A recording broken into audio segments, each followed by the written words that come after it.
You're watching Notepad, and I'm your host, Ibrahim Sani. We know that because of the lockdown, there's a lot of payments involved, a lot of e-commerce transactions taking place, and there is a rise in the urgency for payment platforms to actually get their game really done, particularly around the world, but more so here in Malaysia because the lockdown is still in a way partially being executed in countries in Malaysia, Singapore, Indonesia, and all the other countries in Southeast Asia. Because of that, one company, Adyen, is actually trying to enter the Malaysian market. Adyen is, of course, if you don't know yet, is a unicorn. They have been granted a banking license in Europe that makes them able to actually acquire a bank if they so choose to. But right now, they want to enter the market in Malaysia, and they're right now in Singapore. So joining me is Warren Hayashi, the president of Adyen Asia-Pacific. So Warren, thanks again for taking the time to speak with us. We know that we've tried to arrange this particular interview quite a bit. It's the most ideal situations for you to actually join us in Kuala Lumpur and have this interview face to face. But of course, we're working around that. So Warren, how are things in Singapore? How have you been keeping? And how's Adyen in that pretty island in down south of Malaysia? Hey, thanks, Ibrahim. Great to be on your show. Thanks for having me, and really, hopefully, looking forward to meeting you in person in the near future. We're doing great. So, things are well. I think very similar to KL. We've opened up a little bit in Singapore. Our retail is now open, so commerce is starting to really flourish. People are out and about dining in. You see a lot more people on the streets. So things are looking a little bit more positive. All right, let's talk a little bit about Adyen. If there is an individual out there watching this interview, have never heard of you guys, what is Adyen? So Adyens is a payments company. We were born and started in the Netherlands, founded in 2006. And when people talk about payments, I think consumers immediately think about, oh, it's another wallet. The wallets are so digital wallets are so prevalent now across Southeast Asia, but that's not really our play. We're working with our merchants to enable payments to be as seamless as possible, and that's the reason we most consumers wouldn't hear of Adyen. We want to be in the background to really help our merchants. So think about how seamless payments have become. It's such an integral part of day-to-day life. If you wake up to streaming music to Spotify, if you take a Grab to work or school, or just go somewhere for the weekend, and then pre-COVID, you book a flight on Singapore Airlines, Cathay Pacific, and go shopping on High Street, right? You go onto a Burberry store or a Nike store somewhere around the world and use your credit card to make a payment. We're also powering the payments in store. So Adyen's in the background, accepting payments on behalf of merchants, not just online and in the app, but also in store as well. And that makes us very unique. The thing about your company is that you are making a big push in North America, and you have been gaining traction over there. And while that is actually impressive to discuss, the push in Southeast Asia is actually quite new. Let's talk about some of your steps that has been taken by the company in terms of growing the company in this region. Southeast Asia is really important for us. And of course, our regional headquarters is here based in Singapore, and we have about around 100 people in Singapore now. Supporting our customers across Southeast Asia. We also have about 6 other offices spread across Asia Pacific as well. And Asia is a big focus for us because, first, our global customers are asking about Asia, the growing consumer power. And it's not just an Asia story, it's also specific to Southeast Asia. Think about Malaysia, 80% internet penetration, 69% of the population are using cashless payments now. And e-commerce is growing 20% year over year. So there's a lot of attention from our global customers saying, hey, Malaysia is actually a very attractive market. And that's why we're focusing. And it's our next step outside of Singapore, our first next step to really spread our wings across Southeast Asia. All right, let's talk about the entry to Malaysia. Do you have a timeline in mind? So we've announced a few weeks ago that we have the ability to provide local payments. So we're an acquirer now officially in Malaysia. So that provides a local experience of our merchants and the card holders as well. So we're already present now, and we've announced a few customers, and they're familiar names, right? If you think about Bloom this, Food Panda is very familiar.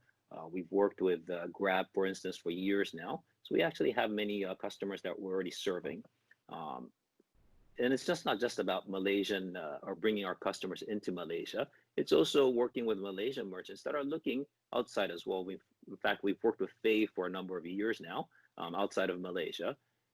So if you take a look at entrepreneurs, whether they're online or offline, many are starting in Malaysia, but moving across Southeast Asia, and sometimes spreading even further out. And that's really the intent. The thing about merchants is that they want not just a stable, seamless kind of experience from end to end, a user experience on themselves as well as their customers. They also prefer, on-site support, largely because if there's anything wrong, they really want to be focusing on their customers instead of their back end. And because you guys are only new in Malaysia and you guys are actually in Singapore currently with all your staff there and because of the lockdown, what would be some of the appeal that the merchants can think about if they opt to use you guys as opposed to the many other payment platforms that are already here in Malaysia, the incumbents, so to speak? What would be some of the messages that you want to share with them? Because I don't know whether this is going to be a selling point for your end in terms of support not being on site. Yeah, so I think the biggest part we're focusing on really is taking payments not as a commodity, but also helping merchants use payments to grow. The fact that we connect directly to Visa end to end, we actually have the most amount of data, and many other companies, payments companies, are built on a chain of platforms, sometimes all internal, or relying on third parties. And when you move data from platform to platform, there's always the data loss, right? But because we connect directly and we own the experience end to end, what we find is that with the enhanced data, authorization rates are a lot higher. So Food Panda in Malaysia is a great example. They saw a 3 percentage point increase in authorization rates. And think about, 3% might not sound like a big number, but you have 100 customers, 1,000 customers. Imagine you lose 3%. It's not just the three transactions you're losing out of 100. It's 3 consumers that may never come back. And that's really the first appeal. Second part is around omni-channel, or what we call unified commerce. Most payments companies are structured so that they either serve online or offline exclusively, so they don't do both. But we're finding that if you think about shopping today, and consumers all over the world are no longer looking at just I go shop online and online only, or I go shop offline and offline only. In fact, they do both, right? And think about very basic cross-channel experiences like buy in store. Buy online and pick up in store, buy online and return in store. That's very basic. Or you see, for example, we're working with a retailer in Singapore called Love Bonito. You go to their store, we power their payments in the store, but you also see iPads there. So if there is a shirt that you like, but not in your size, you go to the iPad and you buy effectively online from the store. So there are a lot of cross-channel experiences that can be powered because you have a singular payments vendor. And this is all about growth. Yeah, there's also another angle here because the pricing is going to be critical. What would be some of the pricing structures that you have for your merchants if they opt for you guys? Yeah, so we're also very unique that we do interchange plus plus. We're very transparent, and that's really the basis of our company. We want to be transparent as possible. Most retailers faced with a pricing structure that's a bundled price, what's called a merchant discount rate, or an MDR. But within that, there's a lot of different components. There's a component that an acquirer, or in this instance, Adyen, would take. But there's a large percentage that actually goes to the issuing bank, the cardholder's bank. But what we want to be transparent and say, hey, look, we don't control the amount that goes to Visa and MasterCard, the amount that goes to the issuing bank. That's a published rates by the card networks. In fact, as an acquirer, we take a very small sliver of that. By showing that, we really show the value of what we're providing versus what's really a pass-through. And that transparency is something that we're seeing increase the request. It's almost a standard now in places like the United States and Western Europe. Increasingly across Asia-Pacific, merchants want transparency because they want to really see the cost in detail. The thing about switching is actually quite crucial. Sometimes, even for a consumer actually watching this show, when they want to switch from one internet provider to another, it's already a big task and a big ask, even if they're not happy with the current provider. Do you think that merchants, at least in Malaysia, have that switching need, and will they bear that cost? And I'm not just talking about money, everything else that surrounds that whole switching payments platform involves, from time to retraining to building new relationships actually. What would be some of the factors that you are thinking about when merchants want to switch into for you guys, and outside from the incumbents that they already have? Yeah, historically, that's been a tough discussion in the past, right? Where companies are looking at payments as pure cost, so it's encumbering another cost to potentially reduce another cost with a different payments vendor. But we've really switched the discussion around. We've basically come in and said, hey, look, if you get 3 percentage point increase in your authorization rates, that's 3 percentage points growth in revenues. And with that, the business case to actually switch vendors is a lot bigger. And when you think about all the other possibilities that you can enable with unified commerce, or having one vendor for Malaysia, and then using that to expand with the same integration and the same connection to accept payments as the company merchant grows in Singapore and other parts of Southeast Asia, the business case is really exponential. Let's talk a little bit about the timeline of entry into Malaysia. What's the timeline like? So we're really bullish about Malaysia, and of course we're building this for the long term. We're not here to come in quickly and then make a quick buck. We're really investing heavily. So we're looking at what kinds of merchants we want to support. We want to take a look at offline also to see what that means for us, being powering payments in store also, because we think the real value proposition here is unified commerce. Retailers are really thinking about how to offer online and offline. Here across Southeast Asia, I think with the COVID, I think it's really interesting. The foundation of commerce and retail across many large cities in Asia has always been opening up more stores across all the different shopping malls. And here in Singapore, you have so many shopping malls and there's so many stores. But with COVID, a lot of retailers have had to pivot because the stores are shut down for a month, 2 months. And how do you pivot to start e-commerce really quickly? Or if you're a luxury retailer, does it even make sense to have a website, because you're not going to recoup everything? It's a high touch, high price item. What are the ways that we can really serve them? There's use cases that we've seen that some of the higher end retailers have worked with us to enable payments when the stores are shut down. But wouldn't that require you to have a rather extensive or large activation team locally? Not so. We're targeting enterprises, so we're working with our larger merchants, and we're in touch with them. Pre-COVID, we always had a team flying in and out. We have a large percentage of Malaysian residents working for us out of our Singapore office. So far, it hasn't been a big issue. We're working really, really closely with our Malaysian merchants, and to be honest, when Singapore is shut down, we're all working remotely, and we're equipped to work remotely. We picked up our computers one day, and we all started working home, whether you're in sales, you're in implementations, or you're in support. And that's been a really seamless transition for us. The reason why I want to have you on the show is because of that whole notion of growing during COVID, because not many companies want to think about expansion and growth right now. Everybody's grappling with the whole pandemic. They all have their own issues. Why do you want to grow now when times are quite hard for everyone? Yeah, we want to help our merchants. So merchants are also trying to figure out how to continue. So for example, we've seen a significant increase in e-commerce, and I think that makes sense. We're seeing that as a global trend everywhere. We're not the only ones seeing this trend. But think about, we had an example of a luxury jeweler out of Australia called Michael Hill. Now, buying high-end jewelry is a very emotional, high-touch purchase. Typically, you would go into the store and you would really think about what to buy, and it could be over a period of days, weeks, or even months before you make that purchase. But when the stores are shut down, well, business has to continue. So we worked with Michael Hill, who had an extensive list of their VIPs that they can reach out to, where they can courier the goods, but then take payments in a very different way. So we've enabled what's called pay by link. The merchant will then send an SMS link to the consumer, to the shopper, where then they can make a purchase through by clicking on the link.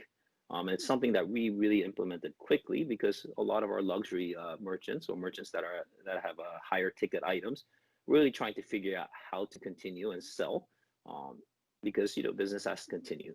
And I think that's why we're continuing to expand, not just geographically, but also different use cases that we want to enable, because ultimately it's about helping merchants. What's the balance like in terms of managing high touch, high net worth transactions as opposed to mass market, multiple transactions? Do you see that you're going to one niche over the other, or it's going to be the same for either or somewhere in between? Ultimately, whether you're a high-end retailer or where you're more the day-to-day purchase, what's important is being able to adjust so that we can serve our merchants quickly. This is a period where everyone has had to adjust, regardless of what vertical, what transaction type, what transaction value. And I think that's where our end-to-end platform, being able to control the fact that we own the entire payments platform versus relying on third parties, we're nimble and we can continue to provide new use cases as we see them. Other than Malaysia, are you going to expand in other countries as well? We're always looking at new countries. And, I think our hope is to continue to grow across Southeast Asia and rest of Asia. Okay. Warren, we'll take a short break before we continue on this conversation. Don't go anywhere.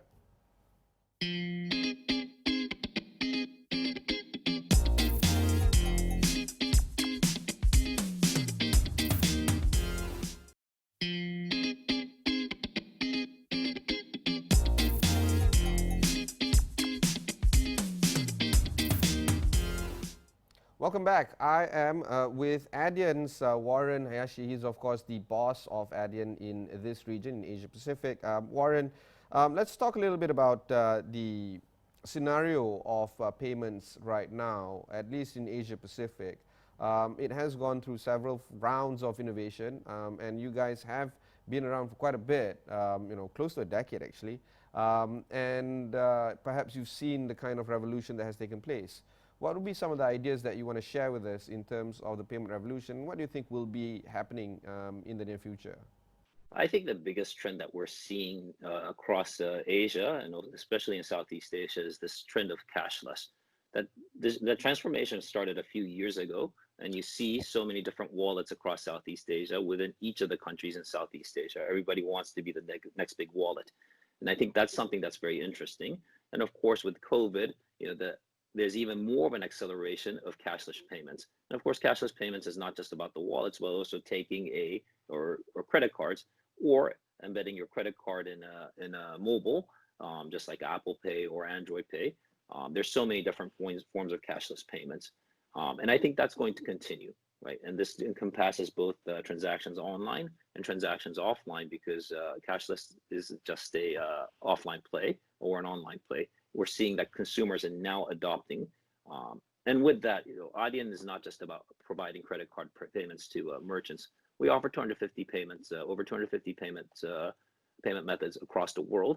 And we want to embed more payment methods that are coming out of Asia, because our global customers are also looking at it as a way to reach out to consumers all across Southeast Asia. Yeah, but the thing is, the payments market is actually quite fragmented in Asia. Actually, it's the same elsewhere. But because of the fragmented market, do you think that there is a pull or a need for merchants to find some form of a unified payments platform in order to make things easier for them? Yeah, and that's what we're trying to be. So if you look at what options merchants had before, they really had to, as they look across Southeast Asia, they had to go country by country and look for a payments vendor by country. And if they had multiple channels, online and offline per country, they may even have two payments providers in a single country. And that's the complexity we want to solve for merchants across Asia. We want to be that single platform, so that regardless of where you're starting from, whether you're starting in Singapore, or Malaysia, or United States, and coming into Asia, or whether you're starting in Asia going overseas somewhere else or across another region, you can use Adyen as a single integration to connect to consumers everywhere else. The thing about Malaysia, at least, is that we are familiar with the banks, and we've been dealing with the banks for quite a bit. And some of the banks are actually quite progressive, introducing QR payments, introducing mobile wallets, and there is that inherent trust towards the brands themselves, the bank brands. Do you think that it's going to be tough for companies like yourselves to earn that trust of the consumers out there? So for one, we're working with some of the largest names merchants across Southeast Asia, and I think that's really a testament on where we stand. I think we are able to service some of the biggest brands in Asia, and with that, comes the responsibility of making sure that the payments works, because ultimately we want to make sure that the shoppers are able to have a successful transaction. Mm. I want to ask you a little bit about some of the pain that you guys are going through. For people that are trying to understand a little bit more about your business, what would be some of the challenges that you need to overcome right now? I think you mentioned the fragmentation. It's we can't just come into Southeast Asia and open up 10 markets at once. We do have to go country by country, and that makes us more deliberate. But that's also something that's not a challenge we face. It's a challenge that every payments company faces as we grow across Southeast Asia. So it's really trying to balance between opening up as many markets as once versus really going deeper. And that's one of the reasons we started in Singapore. It took a few years before we started spreading our wings across the rest of Southeast Asia. There's also that issue of legality and regulation. How are you managing that? Yes, we're very much so. So we're registered with the Bank Negara. It's very important for us to be on the right side of regulations. We're regulated, we work with the MAS here in Singapore, Bank Negara in Malaysia, and of course in our home market, we're regulated as a bank by the Dutch Central Bank. And it's really important for us because it's foundational. We want to do business the right way. I don't know how much you're going to share, but do you think that acquiring companies is a real thing for you guys? At least acquiring banks, at least in this part of the world. Yeah, so we're not, a big believer in M&A. We want to make sure that we want to grow by building on our own platform, because we found that that brings us control and the quality and the speed. I think the moment you start growing by M&A, you end up with, I'll call it a Franken platform. You may have 2, 3, some players out there, global players may have 30 platforms out there, and it becomes a hodgepodge. It really slows you down. When you try to implement something new, you have to spread it across 10, 20, 30 platforms. It really slows you down.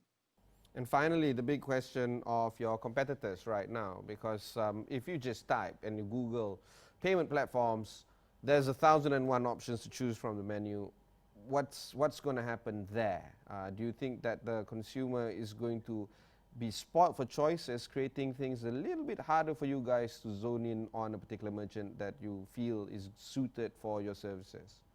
We're focused on enterprise, and we're focused on enterprises that want to grow across channels and across geographies, and that's it's already a very big segment.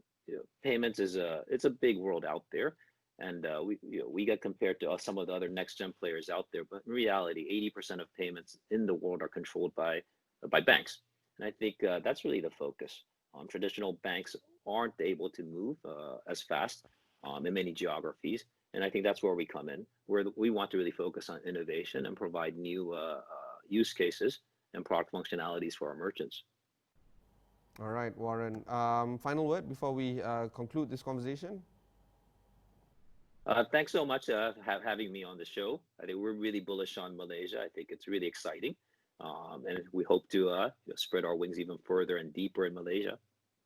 All right, thanks. That was Warren Hayashi, the president of Adyen Asia-Pacific. If you've missed any part of this interview, just head on to Astro AWANI, look for Notepad over there. Plenty of interviews can be found over there. You can also download the Astro AWANI app and watch these interviews on your mobile devices. Just search for Astro AWANI wherever you get the application. Until then, thanks very much for watching and goodbye.